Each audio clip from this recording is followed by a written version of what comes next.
Back at it again with another video for you guys. Just had a great time celebrating my birthday in Chicago with family, but now we're back on the poker content grind. We just made a new Instagram page as well solely for poker, so definitely check that out. In this video, we hit one of the nicest casinos and poker rooms in all of Las Vegas, the Aria. It's home to the PokerGo studio, and the layout and design of the card room is top notch. The game of choice for today is No Limit Hold'em. We hop into the 1-3 cash game in for $300. First in a note, we look down at Ace Jack offsuit from the big blind. There's two limpers to me, and we're not going to be playing for $3. I raise it up to 16. Just the button puts in the call, so we're heads up out of position to the flop. Flop's a great one for us. It comes Jack, Jack 7. We flop 3 jacks. Given the fact that the button limp called our raise here from the big blind, I don't think he's going to be hitting this board all too often, so I decide to start with a check and hopefully let him catch up on the turn. He decides to take the free card and check behind, and the turn's a fairly wet one. It comes to 10 of clubs. It'll bring in some straight draws and flush draws. Additionally, it could give him a pair of 10s. For that reason, I decided to start betting here for $10, but unfortunately, he didn't connect with this board at all as he tosses his cards into the muck. Next hand of note, we look down at Ace King offsuit from middle position. There's two limps to me. I raise it up to $16 again, and we get called by just the under the gun +1 position. Heads up to a flop here, which comes Queen, 10, 5, 2 clubs. We have the king of clubs in our hand here, and I think this board is going to connect with our pre-flop raising range pretty well here. When the under the gun +1 checks it over to us, I decide to take a stab here for $12. I think this board connects pretty well with our pre-flop raising range. Opponent's not going anywhere just yet. He throws in $12 as well, and we're off to the turn. Turn comes the 8 of hearts, and the opponent checks it over to us again here. With 2 overcards and a gutter to the Broadway, I think there's some merit to continue firing here and targeting his flush and straight draw type hands. But given the fact I just have ace high here, I decide to check behind. River comes the 6 of clubs, which brings in the front door flush draw, but the opponent checks to us for a third time. Super passive line from him here, and although ace high does have some showdown value, I think he could be holding on with a pair, maybe a 5 or an 8, something like that. We want to blow him off that hand and just win this pot. He hasn't shown too much aggression or interest in this pot, so I think a bet here should do the trick. Additionally, we do block some of the flushes he could have, given the fact that we have the king of clubs in our hand. I decide to go for a nearly pot-sized bet here for $61. And he hems and he haws. He looks a little disgusted, but ultimately that bet does the trick, and we're going to take down that pot. 6-7 of clubs is the next hand we look down at from the button. There's 2 limps to me, and I put in the limp as well. The big blind has some other intentions here, and he raises it up to $13. The 2 other limpers put in the call, and I'm going nowhere for an additional $10. I call as well. 4 ways to the pot here in position comes king, 3, 5, 2 clubs. We flop a gutter to the straight flush. The small blind now donks out for $20. In the initial raiser, the big blind gets out of the way. The other limper gets out of the way as well here, and the action's back onto us with the 7 high gutter to the straight flush draw. I think there's definitely merit to calling in position here and seeing a turn. However, I also think there's some merit to building the pot right here, showing some strength, and that's what I decided to do. I raise him up to $63. Opponent thinks about it for a little while, but ultimately folds his hand. He later told me he had king 7, so he folded a pair there, and that's why I think it's important to put some pressure when you have some very, very strong draws. Ultimately, I only had 7 high there, but I got a pair of kings to fold. That's a big W. Next hand, we look down at ace 10 offsuit from under the gun. I actually straddled in this hand to $6, and the middle position player raises my straddle up to $20. The blinds both fold, and the action's back onto us here, and a strong hand like ace 10 could occasionally come in for a 3-bet. I just put in $20, and we're going to see this hand to the flop. Flop's a pretty good one for us. It comes 10 high, 10, 5 deuce with 2 clubs. We have the ace of clubs in our hand as well. If we want to back into the nut flush, I'm going to be checking my entire range over to the middle position raiser here, and he decides to c-bet here for $20. I think there's some merit to raising here, given the fact we don't want to see a jack, queen, or king on the turn. We're not really too scared of any clubs, but I decide to just go for the flat call here and see some turns. Turn's not the best card in the world. It comes to jack of spades. His pre-flop raising range is going to have a lot of jacks in it. They decide to c-bet here on the flop. That's not the ideal card we wanted to see here. I check it over to him like I would do with my entire range again, and now he decides to size up here for $50. It's a pretty decent story that the opponent is telling here, given the fact that he raised pre, bet flop, and now bet turn when the jack comes. If he had a 10, it's unlikely that he'd bet again here when the jack comes. He'd probably just check behind, but I still think that my ace 10 here is too strong to fold, so I throw in $50 and we're off to a river. The river is an interesting one. It comes a jack of clubs, so it brings in the front door flush draw. Additionally, it pairs the jack, so it makes it unlikely that he will have have a jack here, given the fact there's only 2 left in the deck. I check it over to him again here, no reason to bet into him, and he decides to check behind, which is music to our ears. We definitely appreciate the no bet on the river there, but we don't appreciate him showing pocket kings here, and he's going to scoop down that pot. It would have been nice to see a club on the turn, given the fact the river was another club, because he had the king of clubs in his hand. That could have been a very, very interesting pot. Ultimately, we don't lose the largest of pots here with our top pair on the flop, but we're going to go on to the next hand.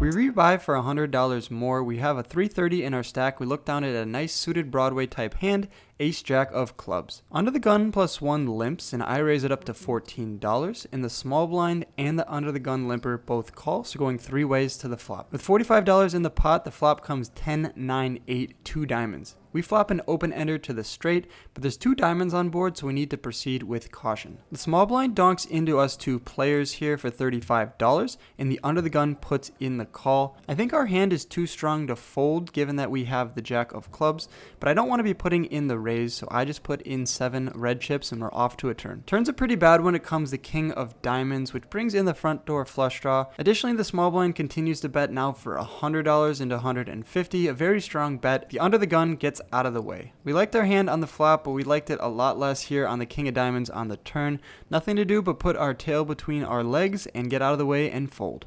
Small blind later said that he had 6-7 for the flop straight. Next hand to note, we look down at 6-7 of diamonds from the cutoff. The under the gun limps, and the hijack now raises it up to $12. And with a hand like 6-7 of diamonds, I think we can proceed all 3 ways. I think a call is fine sometimes. I think a fold is fine most of the time. And I think a 3-bet is a very spicy play that you should do occasionally. And today's a spicy kind of day, so I make it $36. Folds back around to the hijack, and he puts in the fold. Who says I'm a nit? I'm 3-betting with 6-7 of diamonds. In all seriousness though, I think it's important to add a couple of these suited connectors to your 3-betting range. That way when you show up to a flop that has a lot of undercards, you can connect well with it and represent it as well. If you're only 3-betting the best type of hands, then when the board comes low, your opponent can put a lot of pressure on you and get you to fold exploitatively. Just a reminder you guys to sign up for Poker Bros if you want to play with me. You want to support this channel, use my emoji in the club. My group is club ID 60381. I'll see you guys on the tables. This next hand is definitely the hand of the night, so definitely buckle your seatbelts and drop a like on this video if you like the content so far. We're on the button with Queen Jack offsuit, and the hijack raises it up to $8. I 3-bet him here to $25, and the big blind and the hijack both put in the call, so going 3 ways to the flop. $76 in the pot, the flop comes king 10-4 rainbow. We flop an open ender to the straight and the action checks over to us. It's not ideal that we're going against 2 other opponents, but I think this flop is going to hit our 3-betting range a lot harder than it will the calling ranges of the other 2 opponents. So for that reason, I decided to make a 1/3 pot size bet here for $25. The big blind now raises it up to $65, which is a very interesting play. He's pretty much saying that he has a king in his hand and he doesn't want to get outdrawn or outturned. The hijack puts in the call, which is even stronger. Given the fact the action went bet raise, a call looks super strong here. I do have a draw though to the nuts, given the fact that any ace gives me Broadway. I'm not going to be folding here, but I'm not going to be re-raising. I put in the additional $40 and we're off to the turn. Turn now comes the ace of spades. Bang! We turn Broadway. The big blind now decides to check, which is strange, given the fact that he 3-bet us on the flop. Now checks when the ace of spades comes in. The hijack checks it over to us, and we have Broadway here in a situation on our hands. We're not really scared of too many cards on the river. The only unfortunate cards would be ones that pair the board, giving a set or a 2-pair type of hand a boat. But I still need to get some value here, and I want to charge some kings and some aces in the other opponent's range, so I bet small here for $50. I also bet small here to set up a river jam. I have around $180 in my stack at the moment, so if I bet $50 here, I'll be looking at a $130 river bet, which is pretty hard for any opponent to get away from if they call this bet here on the turn. The big blind puts in the call, and the hijack does as well, so we're still going 3 ways here to the river. $421 in the pot. The river comes the deuce of spades, which is a great card for for us. Nothing changes, we still have the effective nuts on the board. The big blind checks, and now the hijack decides that that's a great card for him. I have no idea what he's doing here, but he bets $55. It appears that he's going for a little bit of value here, thinking that I may check behind here a good portion of the time. With around $130 left in my stack, there's no other option for me here other than to posture for a second and then rip it all in for $132. The big blind puts in the call, so that's great news for us. And I don't expect the hijack to fold for that much more either. He puts in the call as well, and we turn over our nuts. The big blind later said they had ace king for top pair on the flop and 2 pair on the turn when that brought in Broadway for us. The hijack said he had king 10, so all around tons of action here. Top pair, top kicker for the big blind, 2 pair for the hijack, and an open-ended straight draw turned into Broadway on the turn for me with my queen jack. All around an amazing pot. We're going to take down $817.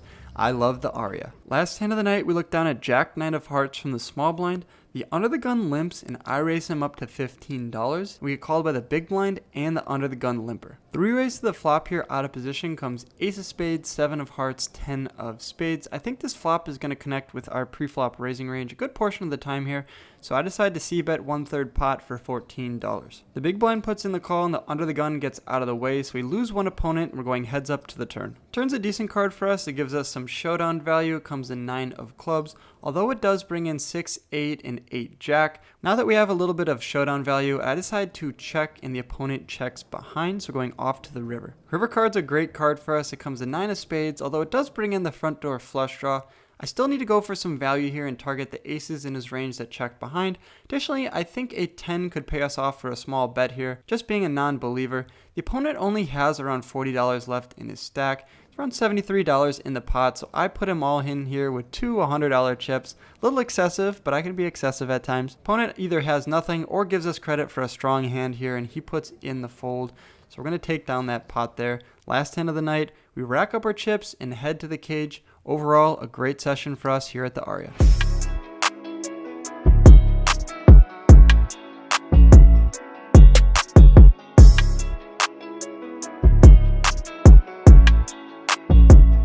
Alright you guys, we're out of that game for $846, profit of $446 in like 4 hours of play. Not bad. Time to drive back to Los Angeles. Probably going to see you in my next video at the bike. If you're new here and you like the channel, be sure to subscribe so you see all my videos. Leave a like on the video, a comment down below. As always, I'll catch you guys on the felt or in the next video. Peace! Thanks for watching to the end of my video. Click my head below to subscribe and stay in the loop. See you next time.